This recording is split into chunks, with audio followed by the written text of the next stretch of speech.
തിരുവനന്തപുരം ജില്ലാ പഞ്ചായത്തിലേക്കുള്ള LDF സ്ഥാനാർത്ഥികളെ പ്രഖ്യാപിച്ചു. 28 സീറ്റിൽ 21 CPM മത്സരിക്കും. CPIക്ക് 4, RJD, ജനതാദൾ, കേരള കോൺഗ്രസ് M എന്നിവർക്ക് ഓരോ സീറ്റുമാണ്. CPI നേതാക്കളും സ്ഥാനാർത്ഥികളും പ്രഖ്യാപനത്തിന് എത്തിയില്ല. റഹീസ് റഷീദ് വിവരങ്ങളുമായി. റഹീസ്, ഇപ്പോൾ എന്തുകൊണ്ടാണ് CPI നേതാക്കൾ വിട്ടുനിൽക്കുന്നത്? ഇപ്പോൾ ജില്ലാ പഞ്ചായത്ത് തെരഞ്ഞെടുപ്പിൽ സീറ്റ് വിഭജനം പൂർത്തിയായി എന്ന് പറയുമ്പോൾ CPI അതൃപ്തി കൊണ്ടാണോ വരാത്തത്? തിരുവനന്തപുരം ജില്ലാ പഞ്ചായത്തിൽ LDFിലെ സീറ്റ് വിഭജന ചർച്ചകൾ പൂർത്തിയായി. അതിൽ 21 സീറ്റിൽ CPIഎമ്മും 4 സീറ്റിൽ CPIയും ബാക്കി ഉള്ളവർ മറ്റ് സീറ്റുകളിലേക്കും മത്സരിക്കും. ഇതിൽ ഏറ്റവും പ്രധാനപ്പെട്ട ഒരു കാര്യം CPIയുടെ ജില്ലാ സെക്രട്ടറി അടക്കമുള്ള മറ്റു നേതാക്കളൊന്നും സ്ഥാനാർത്ഥി പ്രഖ്യാപന സമയത്ത് എത്തിയിരുന്നില്ല. അവർ മറ്റൊരു യോഗത്തിൽ ആണ് എന്നാണ് അറിയിച്ചിരിക്കുന്നത്. അതിന്റെ അടിസ്ഥാനത്തിൽ എത്താതിരുന്നതാണെന്നാണ് CPIഎമ്മിന്റെ ജില്ലാ സെക്രട്ടറി വി ജോയി പറഞ്ഞത്. ഞാൻ CPIയുടെ ജില്ലാ സെക്രട്ടറി മാങ്കോട് രാധാകൃഷ്ണനുമായി സംസാരിച്ചിരുന്നു. അദ്ദേഹം പറഞ്ഞത് 5 സീറ്റിൽ 4 സീറ്റിന്റെ കാര്യത്തിൽ ധാരണയായിട്ടുണ്ട്, 1 സീറ്റിന്റെ കാര്യത്തിൽ ധാരണയാകാത്ത പ്രശ്നം ഉണ്ട് എന്ന് പറഞ്ഞു. പക്ഷേ വി ജോയിയോട് സംസാരിച്ചപ്പോൾ സംസ്ഥാന തലത്തിൽ സംസാരിച്ചത് ധാരണയാക്കിയിട്ടുണ്ട്.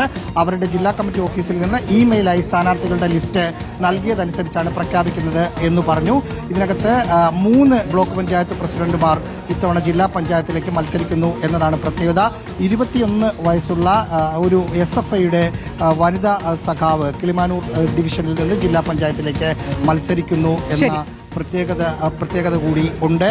അടുത്തിടെ കോൺഗ്രസിൽ നിന്ന് ജില്ലാ പഞ്ചായത്ത് അംഗമായിരുന്ന വെള്ളനാട് ശശി CPMലേക്ക് എത്തിയിരുന്നു. 21 വയസ്സുള്ള ഫാത്തിമ ഹിഷാന നമുക്കൊപ്പം ചേരുന്നുണ്ട്. 21 വയസ്സ്. SFIയുടെ കിളിമാനൂർ ഏരിയ പ്രസിഡന്റാണ്. ഇങ്ങനൊരു സ്ഥാനാർത്ഥിത്വം ഇത്ര ചെറുപ്പത്തിൽ പ്രതീക്ഷിച്ചിരുന്നോ? ഇല്ല, അതൊക്കെ പാർട്ടിയുടെ തീരുമാനങ്ങളാണ്. പാർട്ടിയുടെ തീരുമാനമാണ്.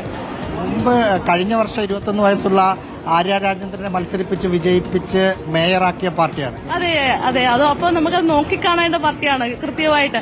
അത് മാത്രമല്ല, 21 വയസ്സിലെ ഒരു ഉത്തരവാദിത്തം പാർട്ടി ഏൽപ്പിക്കുന്നെങ്കിൽ അത് പാർട്ടിക്ക് കൃത്യമായി ബോധ്യമുണ്ട്. അത് നിർവഹിക്കും, അല്ലെങ്കിൽ അത് പറ്റും എന്ന് ബോധ്യമുള്ളത് കൊണ്ടാണ് പാർട്ടി ഏൽപ്പിക്കുന്നത്. ബോധ്യത്തിന്റെ അടിസ്ഥാനത്തിലാണോ സഖാവേ? എല്ലാവരെയും സംബന്ധിച്ച് ഓരോരുത്തർക്ക് ഓരോ ചുമതലകൾ ഏറ്റെടുക്കാനുള്ള കഴിവുണ്ടാവും. ആ കഴിവ് കണ്ടെത്തിയിട്ടാണ് പാർട്ടി ഓരോരുത്തരെയും സ്ഥാനാർത്ഥികളാക്കുന്നത്. ശരി, ചെറുപ്പക്കാർക്ക് കൂടുതൽ അവസരങ്ങൾ നൽകുന്നു എന്നുള്ളതാണ്. റഹീസ് റഷീദാണ് പ്രതികരണങ്ങൾ എടുത്തുകൊള്ളുക.